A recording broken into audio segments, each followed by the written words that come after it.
नमस्कार, हरियाणा न्यूज देख रहे हैं आप और मैं हूं आपके साथ विनय चौधरी। तबाही के निशान तुर्की बना शमशान। तुर्की में आए महाविनाशकारी भूकंप ने हर तरफ तबाही मचा दी। पूरे देश में लाखों लोग बेघर हो गए। कुदरत ने ऐसी तबाही मचाई कि हर तरफ चीखें गूंजने लगी। ऐसी तबाही देखकर हर किसी के दिल से यही आवाज निकली कि भगवान, ये आपने क्या किया। तबाही का ऐसा मंजर शायद आपने पहले कभी देखा होगा। हमारी इस खास पेशकश में आपको तुर्की और सीरिया के तबाही की पूरी कहानी बताएंगे। तो चलिए शुरुआत करते हैं।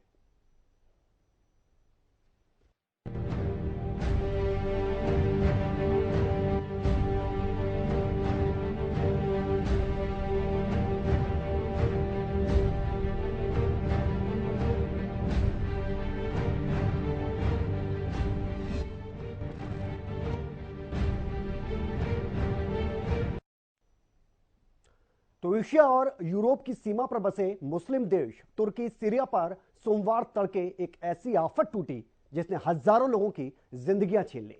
एक के बाद एक आए इन भूकंप के झटकों ने तुर्की का पूरा नक्शा ही बदल कर रख दिया। भूकंप के 7 झटके आए और हर झटका मौत का झटका बनकर सामने आया।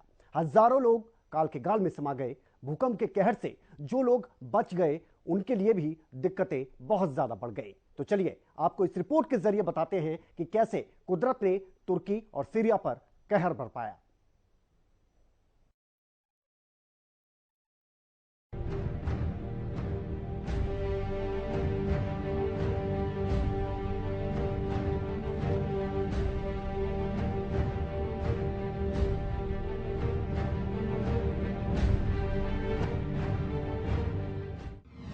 तुर्की सीरिया में कुदरत का कहर। हर तरफ मच गई चीख पुकार। ऐसा खौफनाक मंजर नहीं देखा होगा आपने। एक नया दिन था, हर तरफ उजाला था, पर इतनी घनघोर चुप्पी समाई थी मानो मौत खुद जमीन पर उतर आई हो। तुर्की और सीरिया की सुबह हर सुबह की तरफ सामान्य थे, लेकिन किसको पता था कि सुबह में मौत की पुकार थी। किसको पता था कि सुबह की शुरुआत होते ही कुदरत का कहर इस कदर बरपेगा कि पूरी दुनिया हिल जाएगी। तुर्की सीरिया में कुदरत ने ऐसा खेल खेला कि इस त्रासदी के बाद कुदरत भी तुर्की सीरिया को लेकर सोचने पर मजबूर हो गई होगी। किसको पता था कि प्रकृति इतनी बेरहम हो जाएगी कि 15,000 से ज्यादा लोग काल के गाल में समा जाएंगे। तुर्की सीरिया में आए भूकंप के झटकों ने सब कुछ तहस नहस कर दिया। तुर्की सीरिया में भूकंप के 7 झटके आए और हर झटके मौत के झटके साबित हुए। तुर्की सीरिया में 24 घंटे में भूकंप के 7 विनाशकारी झटकों में 15,000 से ज्यादा लोग मारे जा चुके हैं। तुर्की और सीरिया में भूकंप के कहर से मरने वालों का आंकड़ा लगातार बढ़ता जा रहा है। तुर्की और सीरिया में शक्तिशाली भूकंपों के कारण अब तक 15,000 से अधिक लोग मारे गए हैं। वहीं करीब 50,000 से ज्यादा लोग घायल बताए जा रहे हैं। तुर्की के लगभग 20 लाख की आबादी वाले गाजियानटेप शहर में सोमवार को पहला भूकंप आया था, जिसकी तीव्रता रिक्टर पैमाने पर 7.8 थी। उसके बाद 7.5 तीव्रता वाला भूकंप आया। उसके बाद कई और छोटे छोटे भूकंप के झटके महसूस किए गए।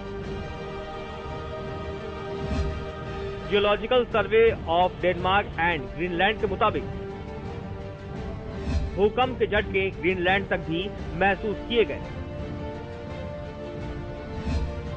सबसे ज्यादा तबाही काहरा मनमारस और गाजियानटेप के बीच मौजूद पट्टी पर हुई। यहां समूची बस्तियां मलबे के ढेर में तब्दील हो गई। तुर्की के मुताबिक 7 प्रांतों में लगभग 3,000 से ज्यादा इमारतें ढह गईं, जिनमें सरकारी अस्पताल भी शामिल हैं। 13वीं सदी की एक ऐतिहासिक मस्जिद भी आशंकित रूप से ढह गई। भूकंप में मरने वालों की तादाद 15,383 तक पहुंच गई है, जिनमें 12,391 लोगों की जान तुर्की में गई। सीरिया में 2,992 लोगों की मौत हुई है। मरने वालों की तादाद बढ़ने की आशंका है, क्योंकि राहत कार्य अब तक जारी है। WHO की माने तो इस भूकंप के चलते 2,30,00,000 लोगों के प्रभावित होने की आशंका है। प्रभावित इलाकों में 77 राष्ट्रीय और 13 अंतर्राष्ट्रीय इमरजेंसी मेडिकल टीमें तैनात की जा रही हैं। साल 1999 में तुर्की में एक भीषण भूकंप आया था।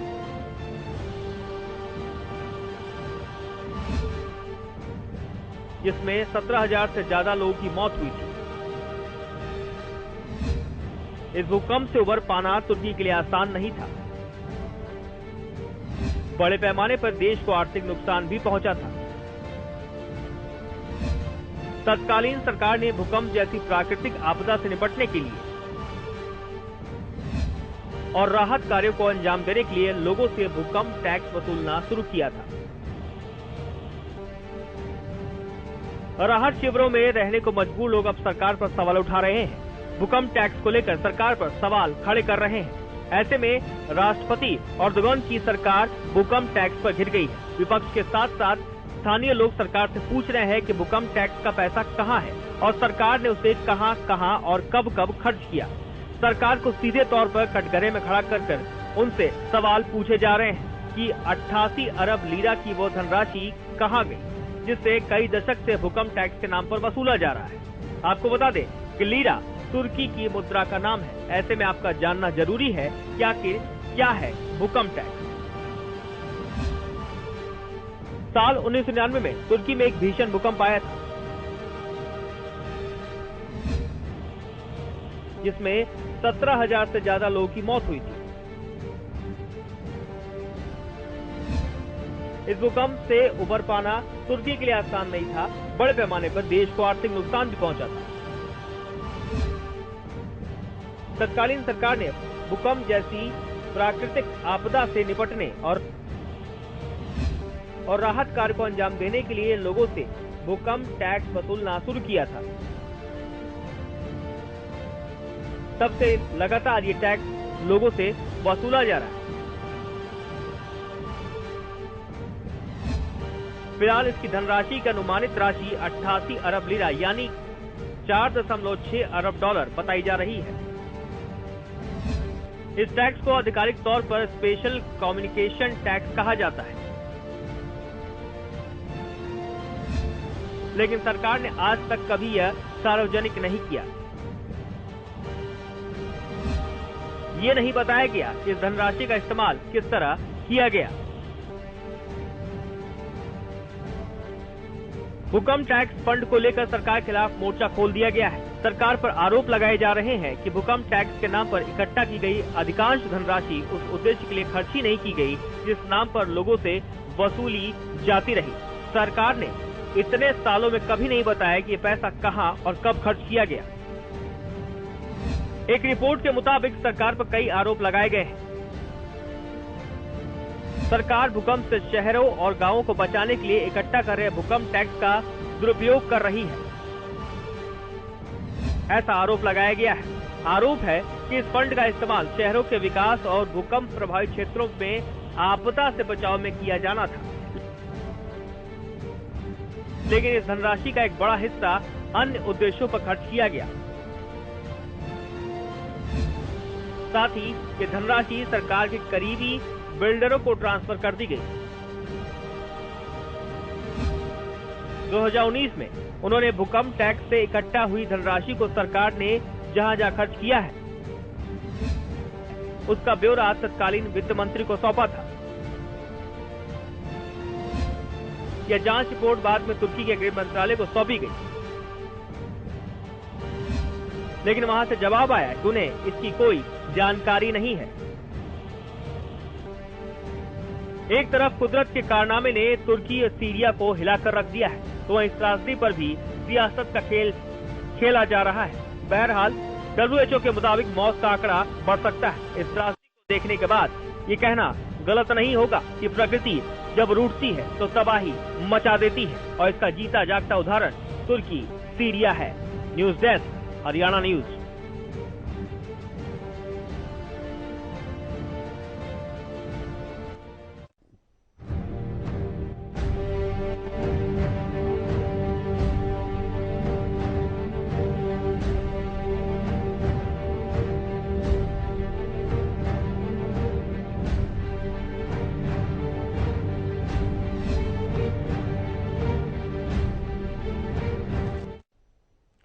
तो वो कहते हैं ना, जाको राके साइयां मार सके ना कोई। जी हां, इस कहावत को चरितार्थ करती है सीरिया की वो घटना जिसे जानने के बाद हर कोई हैरान रह गया।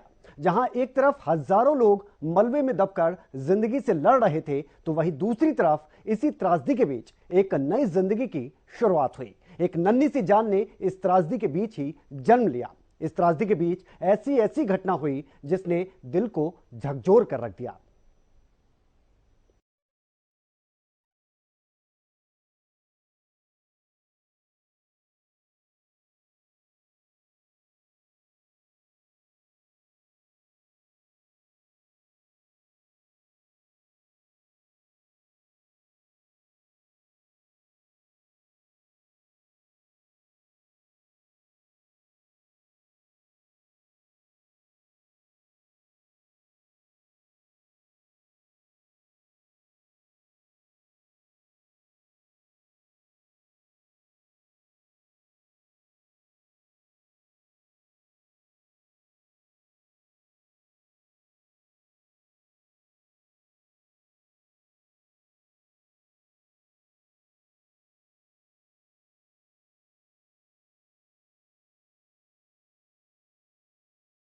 कि जाको राखे साइया मार सके न कोई। जहां इस कहावत को चरितार्थ करती है सीरिया की वो घटना जिसे जानने के बाद हर कोई हैरान हो गया। जहां एक तरफ हजारों लोग मलबे में दबकर जिंदगी से जंग लड़ रहे हैं, तो वहीं दूसरी तरफ इस त्रासदी के बीच एक नई जिंदगी की शुरुआत हुई। एक नन्ही सी जान ने इस त्रासदी के बीच जन्म लिया। यहाँ मलबे के नीचे फंसी एक गर्भवती महिला ने नवजात को जन्म दिया। 34 वर्षीय खलील अल समी के मुताबिक सोमवार को सीरिया के जिंदरेस शहर में भूकंप के चलते उनके भाई का घर भी तबाह हो गया। पूरी इमारत मलबे के ढेर में तब्दील हो गई थी। वो अपने भाई और अन्य परिजनों को तलाशने के लिए मलबे की खुदाई कर रहे थे। इस दौरान उन्होंने अपनी भाभी के गर्भनाल से एक नवजात बच्ची को जुड़े हुए देखा। उन्होंने तुरंत गर्भनाल काट दिया। बच्ची रोने लगी। उसे सुरक्षित बाहर निकाला गया। मलबा को पूरी तरीके से हटाया गया तो पता चला कि बच्ची के मां की मौत हो चुकी है। बच्ची को अस्पताल में भर्ती कराया गया। जानकारी के अनुसार महिला गर्भवती थी और 1-2 दिन बाद वो बच्चे को जन्म देने वाली थी। भूकंप आने के बाद उन्होंने मलबे के अंदर ही बच्ची को जन्म दे दिया। करीब 30 घंटे के बाद बच्ची को सुरक्षित बाहर निकाला गया। इस त्रासदी के बीच ऐसी ऐसी घटनाएं सामने आई जिन्होंने दिल को चीर कर रख दिया। इन लाशों का ढेर, मलबा, धुएं का गुबार, पुलिस के सायरन, एम्बुलेंस के लाइन, बिलखते लोग, अपनों की तलाश में भटकते इंसानों को कोई नहीं देखना चाहता, लेकिन मंजर यही था। और मंजर ऐसा जिसे देखने के बाद किसी का भी दिल दहल जाएगा। जिस बच्ची ने इस दुनिया में पहली बार आंखें खोली थी, उसे पता ही नहीं था कि इस दुनिया में उसका अपना कोई नहीं बचा। अगर बचा होता तो ये बच्ची अपने मम्मी पापा से जरूर पूछती कि ये भूकंप क्या होता है। इस त्रासदी के बीच कई ऐसी घटनाएं सामने आई जिसने दिल को झकझोर कर रख दिया। चलिए आपको ऐसी ही कुछ घटनाओं के बारे में बता देते हैं। सीरिया शहर में रेस्क्यू टीम ने वीडियो के जरिए मलबे के अंदर 2 बच्चियों को जिंदा देखा। दोनों एक दूसरे के ऊपर लेटी हुई थी। रेस्क्यू टीम के कर्मचारी ने उनसे पूछा कि क्या आप खेलना जानती हैं? इस पर एक बच्ची ने रोते हुए जवाब दिया कि नहीं, मुझे बाहर निकालो। इसके बाद करीब 1.5 घंटे तक मशक्कत करने के बाद दोनों बच्चियों को बाहर निकाला गया। एक बच्चे का वीडियो भी सामने आया। लाल रंग का टी-शर्ट पहने लड़का मलबे के नीचे फंसा हुआ था। वीडियो बनाते हुए वो कहता हुआ दिखाई दे रहा है कि मैं नहीं जानता कि मैं क्या महसूस कर रहा हूं। मुझे ये भी नहीं पता कि मैं जिंदा रहूंगा भी या नहीं। तभी पीछे से एक और आवाज सुनाई देती है। आगे बच्चा बताता है कि यहाँ 2 से 3 परिवार फंसे हुए हैं। भगवान हमारी मदद करे।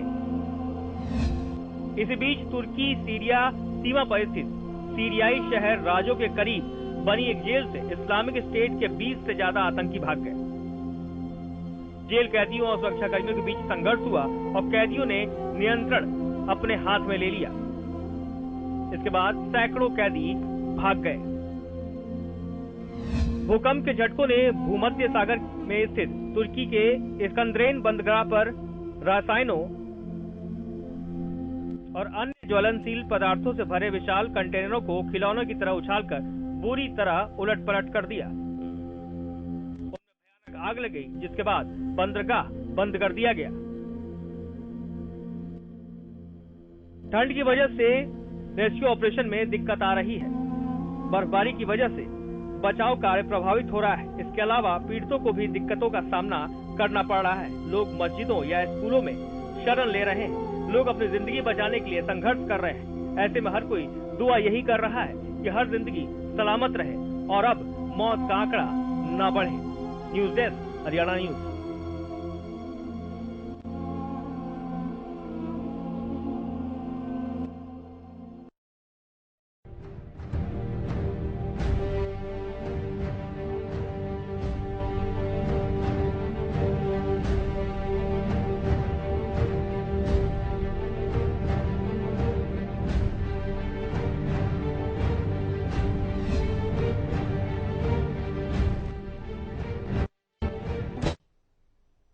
तो इस तबाही के बीच कुछ ऐसी तस्वीरें सामने आई जो दिल को झकझोर कर रख देती है। ब्रेक के लिए रुक रहे हैं। एक ब्रेक के बाद आपको दिखाएंगे कि किस तरह से भूकंप का एक इतिहास रहा है और कब कब कितने बड़े बड़े शहर के शहर इस भूकंप ने उजाड़ दिए। तो बड़ी खबर से आपको रूबरू करवा देते हैं, क्योंकि तुर्की और सीरिया में हालात बहुत ज्यादा खराब है और यहाँ की अगर बात की जाए तो यहाँ पर राहत बचाव कार्य अभी भी जारी है और भूकंप से अब तक 15,000 से ज्यादा जानें जा चुकी हैं। तो आप समझ सकते हैं कि कितना भयानक ये भूकंप था। एक के बाद एक कई भूकंप के झटके महसूस किए गए और अलग अलग देश अब तुर्की और सीरिया के लिए मदद के लिए आगे आए हैं। उनकी तरफ से लगातार मदद भेजी जा रही है और भारत की अगर बात करें तो भारत ने भी मदद भेजी है।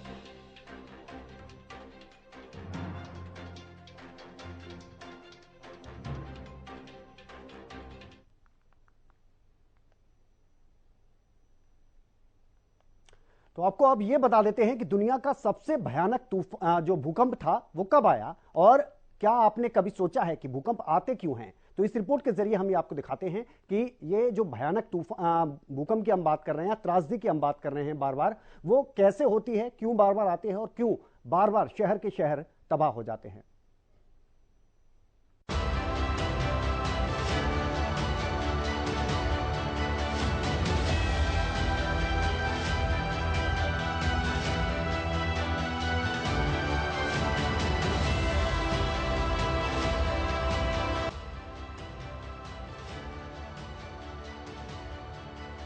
तुर्की और सीरिया में आए भयानक भूकंप की वजह से अब तक 15,000 से ज्यादा लोगों की मौत हो चुकी है। घायलों की संख्या इससे कहीं ज्यादा है। पिछले 2 दिनों में वहां कुदरत ने ऐसी तबाही मचाई है कि सब कुछ तहस नहस हो गया। ऐसा ही मंजर नेपाल में भी देखने को मिला था। पड़ोसी देश नेपाल में 6.3 तीव्रता वाले भूकंप के झटके ने दिल्ली, यूपी समेत पूरे उत्तर भारत के 5 राज्यों के लोगों को दहशत में डाल दिया था। इसका एपिसेंटर नेपाल में जमीन से 10 किलोमीटर नीचे था। भूकंप नेपाल में आया था, लेकिन भारत और चीन में भी इसका असर देखने को मिला था। लेकिन क्या आप जानते हैं कि दुनिया का सबसे भयानक भूकंप कब आया था? और आपने कभी सोचा है कि भूकंप क्यों आता है? तो चलिए आपको बता देते हैं। 3800 साल पहले आया था दुनिया का सबसे भयानक भूकंप। चिली यूनिवर्सिटी के प्रोफेसर डिएगो साल्जार की रिसर्च के मुताबिक सबसे भयानक भूकंप 3800 साल पहले आया था। ये भूकंप जहां आया था वो जगह अब नॉर्दर्न चिली के नाम से जानी जाती है। इस भयानक भूकंप की तीव्रता रिक्टर स्केल पर 9.5 थी। इस भूकंप से 8,000 किलोमीटर दूर तक सुनामी आई थी और उस समय इंसानों को करीब 1,000 साल तक आसपास के समुद्र तटों को छोड़ना पड़ा था। दुनिया के 10 शक्तिशाली भूकंप कब और कहां आए थे? 22 मई 1960 को चिली के वाल्डिवा में आए भूकंप की तीव्रता 9.5 नापी गई थी। इससे उठी सुनामी लहरों ने चिली समेत हवाई, जापान, फिलीपींस, न्यूजीलैंड और ऑस्ट्रेलिया तक में तबाही मचाई थी। 27 मार्च 1964 को अलास्का, अमेरिका में 9.3 तीव्रता वाला भूकंप आया था। अलास्का में उस दिन 4 मिनट 38 सेकंड तक जमीन हिलती रही। इस भूकंप ने अलास्का का नक्शा ही बदल दिया था। 26 जनवरी 2001 को गुजरात के भुज में भी भूकंप आया था। इसकी तीव्रता 7.7 मापी गई थी। इससे पूरा शहर ही मानो मलबे के ढेर में तब्दील हो गया। कच्छ और भुज में 30,000 से ज्यादा लोगों की मौत हुई थी। करीबन 1.5 लाख से ज्यादा लोग जख्मी हुए थे। 26 दिसंबर 2004 को हिंद महासागर में 9.2 तीव्रता वाला भयानक भूकंप आया था। इस दिन भूकंप से उठी सुनामी ने इंडोनेशिया, श्रीलंका, मालदीव, थाईलैंड समेत दक्षिण भारत के शहरों में भयानक तबाही मचाई थी। इस भूकंप और सुनामी के कारण प्रभावित हुए इलाकों में 2 लाख से ज्यादा लोगों की जानें गई थी। 8 अक्टूबर 2005 को पाकिस्तान प्रशासित कश्मीर यानी कि पीओके में भूकंप आया था। इसकी तीव्रता थी 7.6। भूकंप के कारण एक ही झटके में 7,000 से ज्यादा लोगों की मौत हो गई। करीब 80,000 लोग घायल हुए और 2,80,000 लोग बेघर हो गए। 12 जनवरी 2010 को हैती में आए भूकंप की तीव्रता 7 मापी गई। सबसे ज्यादा तबाही राजधानी पोर्ट ओ प्रिंस में मची। भूकंप के बाद 52 आफ्टर शॉक महसूस किए गए। इस भूकंप में करीब 1 लाख लोग की मौत हो गई थी। 27 फरवरी 2010 को चिली के बायो प्रांत में 8.8 तीव्रता वाले भूकंप आया था। इस भूकंप ने चिली की 80% आबादी को प्रभावित किया था। इस भूकंप का दायरा इतना बड़ा था कि चिली के आसपास के सभी देशों में झटके महसूस किए गए। 11 मार्च 2011 को जापान में भी भूकंप आया था। इसकी तीव्रता 9 मापी गई। सुनामी की लहरों में 3 लाख से ज्यादा इमारतें बह गईं। 4,000 से ज्यादा सड़कों का नामो निशान मिट गया था। इस त्रासदी में करीब 16,000 लोगों की मौत हुई थी। 11 अप्रैल 2012 को सुमात्रा, इंडोनेशिया में हिंद महासागर के अंदर आए भूकंप की तीव्रता 8.6 मापी गई थी। भूकंप का केंद्र जमीन से काफी नीचे होने की वजह से तबाही बहुत ज्यादा नहीं हुई, लेकिन साइंटिस्ट के अनुसार यह अब तक का सबसे बड़ा स्ट्राइक स्लिप भूकंप था, जिसके झटके भारत और मलेशिया में भी महसूस किए गए थे। 2015 नेपाल का भूकंप। नेपाल में 25 अप्रैल 2015 को आए इस भूकंप की तीव्रता 8.1 मापी गई थी। करीब 9,000 मौतें हुई थी और 21,000 से ज्यादा लोग घायल हुए थे। नेपाल ने 1934 के बाद यानी 81 साल बाद ऐसा भयानक भूकंप देखा था। भूकंप की वजह से तुर्की, सीरिया पूरी तरह से तबाह हो गया है। राहत बचाव कार्य जारी है। ऐसे में पूरी दुनिया यही दुआ कर रही है कि जल्द से जल्द हालात बेहतर हों और ऐसी तबाही फिर कभी न देखने को मिले। News desk, Haryana news.